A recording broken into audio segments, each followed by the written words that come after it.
Two takes, I'm less busy. Daniel wakes up in 1893 in the dark halls of a Prussian castle, and he has the amnesia. Hey, what happened? All that Daniel can remember is that he's from Mayfair, London, and that he is being hunted by something. Soon, Daniel finds a note.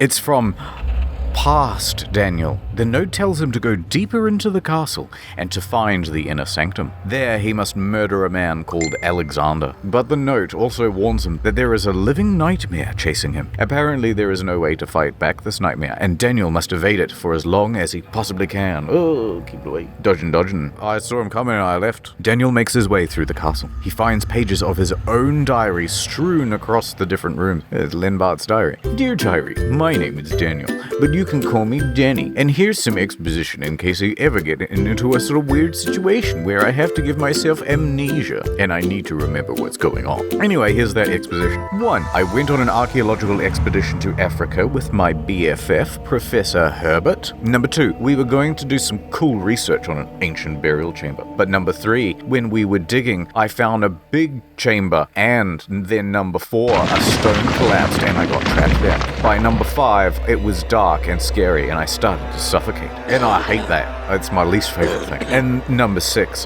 while I was dying, I had a strange vision.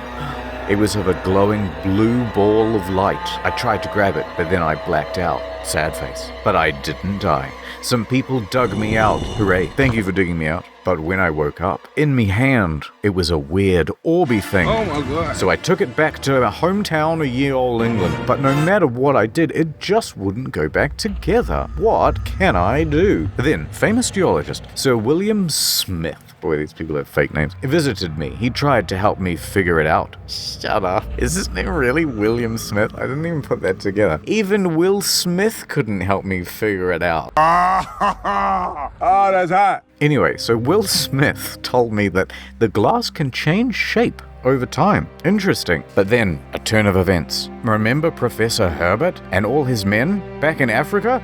Well, they went missing. Except for one guy who was very injured, and he kept talking about how the expedition was being hunted. I was sent some of Herbert's journals, and I started reading through them. It turns out that Herbert found the orb. Oh my god. So, Daniel makes his way into the castle, and there are monsters. Hello. But he evades them. But then he starts having flashback visions of the castle. He sees what Alexander looks like.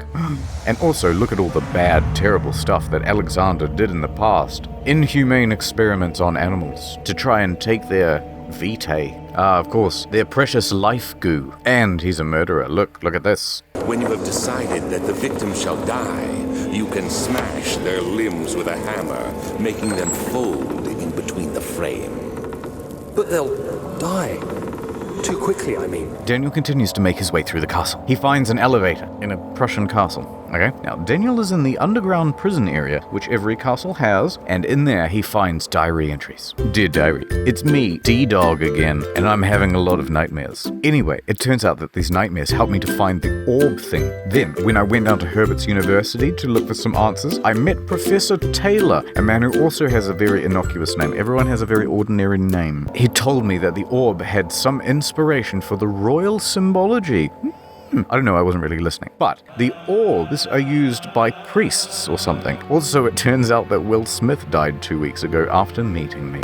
He will forever be remembered for his role in Wild Wild West. Daniel runs around for a bit and then has more flashbacks. Daniel went to see a doctor about the nightmares, but Dr. Tate couldn't diagnose. I have no idea what you have. You have bad brain. I diagnose you with stink brain. Days after his appointment, Dr. Tate and Professor Taylor both died, and Daniel is beginning to suspect it's the chemtrails. And Daniel, fearing that he's going to be the next to die, begins cold calling everyone in Herbert's address book. He comes across a contact for a baron in Prussia who said that he could protect him from a mysterious unknown force. Thanks very much, just what I need. I've just been evading it so far. The letter was from Alexander. So, Daniel shows up for the booty call, and he starts helping him with a bunch of stuff that would keep the nightmares away. So it turns out that the living nightmare, the shadow, which is like a guardian to this orb, is coming for Daniel. He's gonna get him, and no amount of evasion will stop him. During this time, Daniel allowed Alexander to touch the orb and use it to attempt rituals that could somehow banish the shadow. And then Alex gives Dan a tour of the castle, which is when Dan finds out that it doubles As a prison, Daniel closes in on the inner sanctum. He bumps into an old dude chained to the wall. Hello there. His name is Agrippa. He looks at the wall. Agrippa is a friend of Alexander's. Or at least they were friends until this happened. And Agrippa helped Alexander to gain knowledge of the orb's powers many, many years ago. His consciousness is now trapped in a lifeless form, so that Alexander can use him as a source of information when he pleases. What? Agrippa asks Daniel to help set him free by making a special concoction so he can stop Alexander from using the orbs. This is like the fucking Dragon Balls from Dragon Ball Z. Don't put all 5 of them together, you get a wish.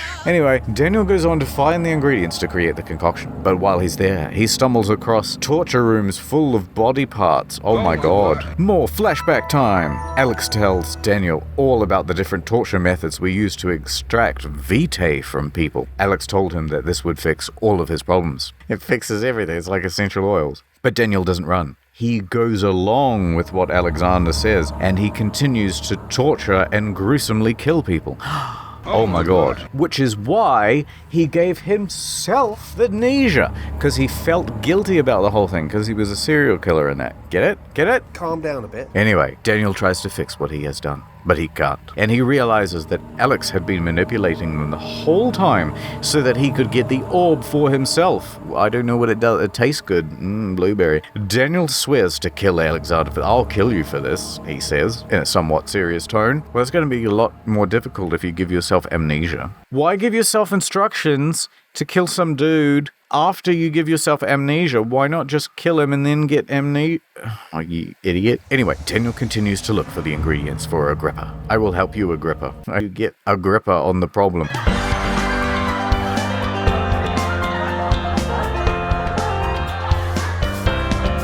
He has to fight off a bunch of monsters and stuff, and then he hears Alexander speaking to him through AirPods. You really drink from the amnesia mixture?